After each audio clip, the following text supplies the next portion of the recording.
फेंकने वालों ने क्या क्या नहीं फेंका होगा, मेरा दावा है इनसे ज्यादा नहीं फेंका होगा। कुछ लोग आए थे बंद करने तवायत के कोठे, मगर सिक्कों की खनक देखकर खुद ही मुजरा कर बैठे। जब तक उन्हें आम आदमी पार्टी की टिकट नहीं मिली थी, तब तक वो अरविंद केजरीवाल के बारे में क्या कहते थे, आप खुद सुनिए। अरविंद केजरीवाल शर्ट वर्ट बाहर किए हुए, शर्ट यहाँ से फटी है, चप्पल पहने, मुफलर बांधे हैं। मेरे भारत में बड़ा करप्शन है और मैं करप्शन को उखाड़ के फेंकूंगा। हमने कहा अच्छा कैसे फेंकोगे? हाँ आप। बोले मैं? अरे बोले तुम नहीं आप। बोले ये क्या है? बोले पॉलिटिकल पार्टी है, हमको सत्ता में बिठाओ। चिल्लाने लगा कि मोदी जी गुजरात में शराब इलीगल बेचते हैं। तो इसको पता चला कि ज्यादा पैसा तो शराब से ही आता है। फिर इसको पंजाब का इलेक्शन लड़ना था, दिल्ली में बेच दी। फिर भाजपा वालों ने कहा हमको तो तुम गाली दे रहे थे शराब बेचने पे, अगर हमको भी बेच देने तो यार चुनाव लड़ना। ये भाई साहब हर जगह स्टूडेंट को राजा बनने की क्वालिटी सिखाते थे। उन्हें ओसामा बिन लादेन में भी राजा बनने की क्षमता दिखती थी। ये सुनिए उन्होंने ओसामा बिन लादेन के बारे में क्या कहा और स्टूडेंट को किस प्रकार वो गुमराह कर रहे थे। ओसामा बिन लादेन, उसको पता था मुझे किससे लड़ना है, मार दिया अमेरिका को 2 हाथ लगा के, ट्विन टावर, पूरी दुनिया जानने लगी ओसामा बिन लादेन। ठीक है सर, क्या फर्क पड़ता है?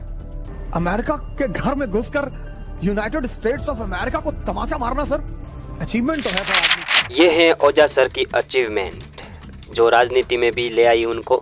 और अब देखिए आप इनका एक इंटरव्यू जो उन्होंने एनडीटीवी को दिया था, पूरा सुनिए। सर सवाल ये है कि गमछा डाले हुए ओझा सर अब आम आदमी पार्टी की टोपी पहनेंगे, तो इतनी सारी पार्टियां थी, आम आदमी पार्टी क्यों?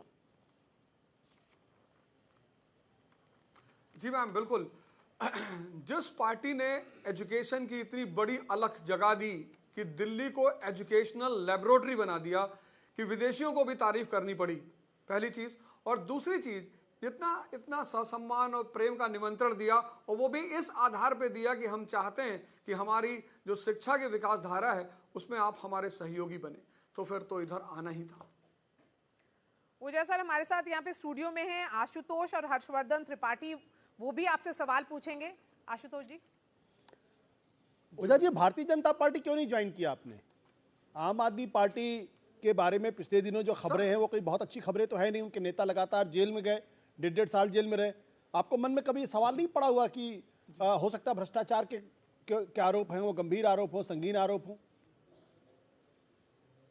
सर जेल में तो नेल्सन मंडेला भी रहे, महात्मा गांधी भी रहे, और बड़े बड़े नेता रहे। पूरी हिस्ट्री जो भरी पड़ी है वो नेताओं के जेल जाने की हिस्ट्री भरी पड़ी है। तो जेल जाना मेरे ख्याल से ऐसा थोड़ी है कि जब तक जुडिशरी इस बात को निश्चित नहीं करती कि आदमी सही है या गलत है, तब तक तो हम उससे कुछ मान ही नहीं सकते। पर उनके खिलाफ, उन नेताओं के खिलाफ भ्रष्टाचार के आरोप नहीं थे, देशद्रोह के आरोप थे, सेडिशन के आरोप थे, अंग्रेजों से लड़ने के आरोप थे। मुझे नहीं लगता कि महात्मा गांधी के ऊपर कोई भ्रष्टाचार के आरोप लगे हों या नेल्सन मंडेला के ऊपर कोई भ्रष्टाचार के आरोप लगे हों। जी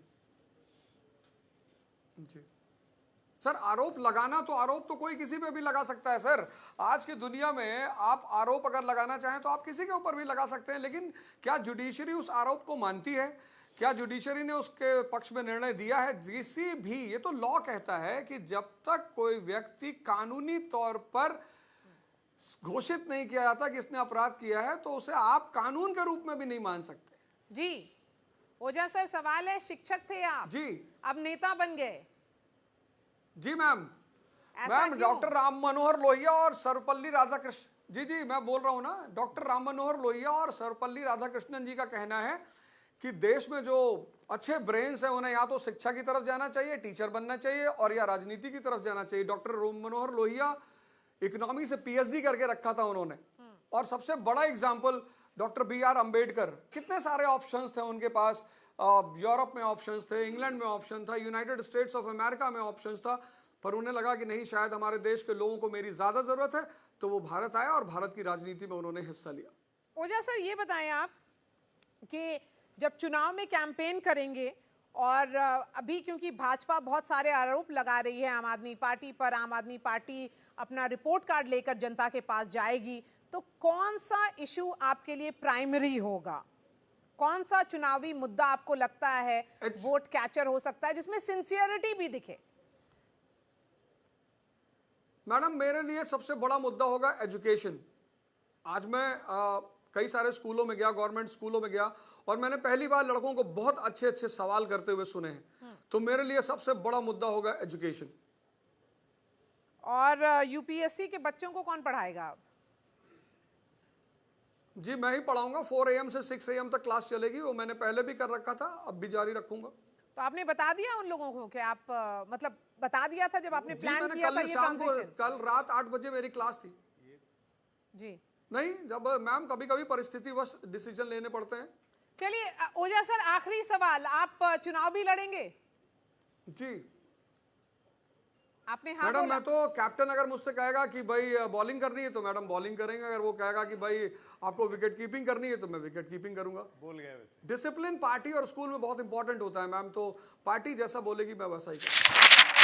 चलिए, अंत में सब अच्छा ही हुआ। बहुत सारे यूपीएससी एस्पिरेंट जिन्हें मिसगाइड किया जा रहा था और उन्हें सिर्फ और सिर्फ मोटिवेशन के डोज दिए जा रहे थे, वो भी अभी सही रास्ते पर चलेंगे, क्योंकि इनका एक ही मकसद था कि बच्चों के अंदर ओनली आग भरो मोटिवेशन की, और आईएएस बनने के सपने दिखाओ ओनली।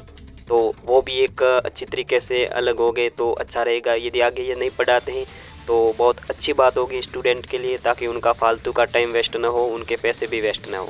तो चलिए, और उसके बाद आप देखेंगे तो एक न्यूज़ चैनल था, एक यूट्यूब चैनल, जिससे मैंने कुछ वीडियो देखे हैं, और वो वीडियो आप देखोगे तो बहुत सारे युवा जो बहुत ही अच्छी तरीके से इसको जानने लगे कि क्या क्या सिचुएशन हो रही हैं, और वो बहुत अच्छी तरीके से इन टीचरों को एक्सपोज कर रहे हैं। तो सुनिए उनका वीडियो।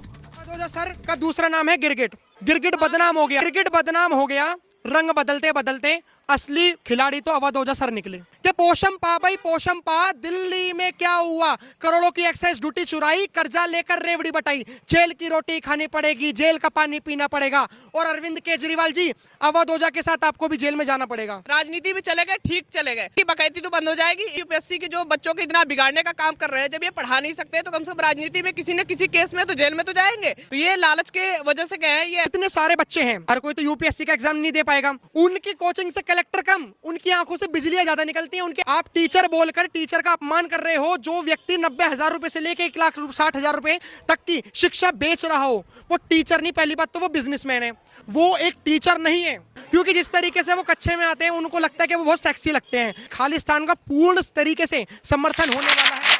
तो ओझा सर को राजनीति में प्रवेश करने की हार्दिक शुभकामनाएं अर्पित करते हैं अपन, और आशा करते हैं कि बहुत जल्द अरविंद केजरीवाल जी की तरह जेल भी जाए और वो भी अच्छा खासा प्रदर्शन करे, क्योंकि जो स्वतंत्रता सेनानी थे वो जेल जाना बहुत पसंद करते थे।